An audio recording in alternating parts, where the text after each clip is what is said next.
Is this a real soft patch or just a valuation reset in the market? Here to discuss are Bianco Research President Jim Bianco and CNBC senior economics reporter Steve Liesman. Jim, I'll turn the mic to you first as the practitioner. Under what conclusions are you investing in right now? Do you think this is a soft patch? It's hard to say whether or not it's a soft patch or if it's indeed that expectations for a strong economy rose so much that it's been easier to disappoint. And I tend to think it's a little bit more of the latter. Of course, the economy goes up, the economy goes down. And right now, I don't see it meaningfully declining.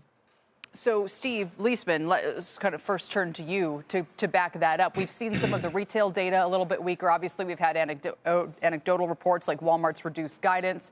How would you kind of summarize things?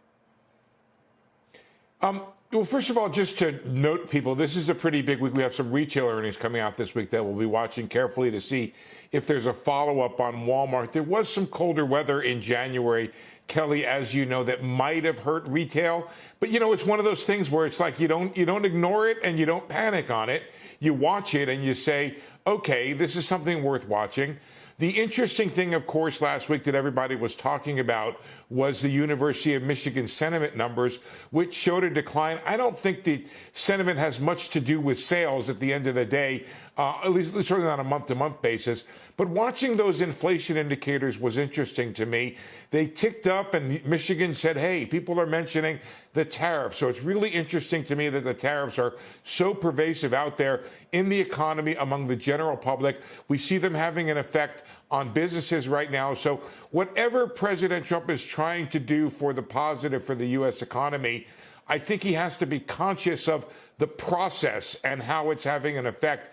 It's been dragged out. You remember we were in 2 weeks ago on a Sunday when the tariffs were threatened, and then they didn't come. So now we're facing additional deadlines in March and April. So right. The process looks to be having an effect on the economy here. Jim, let's talk about the 10-year for a minute, because if we were, looking, we're below 450, we're almost below 440 right now. It'd be a great development if it wasn't accompanied by some of these soft patch concerns. So if you can put them at bay and tell me that long-term yields are falling because we're fixing the debt problem or something, I'd feel much better about that.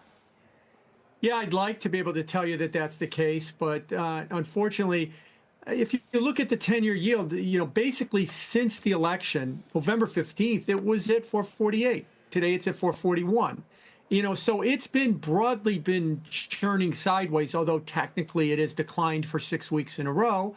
And I don't suspect that we're going to see much more in the way of downside on the 10-year. Now, it could continue to go sideways for a little while longer, but I think if we were to see an uptick in the economy, some kind of stimulus package from the Trump administration in the form of extension of tax cuts, deregulation, and the like, right, that you could see those yields moving up. And I wouldn't be afraid of that. And I don't think we should. I mean, the idea that, oh, God, the 10-year is going towards 5% and that's somehow bad is predicated on the idea that we've got a weak economy that can't handle it. But if we have a stronger economy, that should not be a problem for the stock market and the economy. It should be a sign of its strength.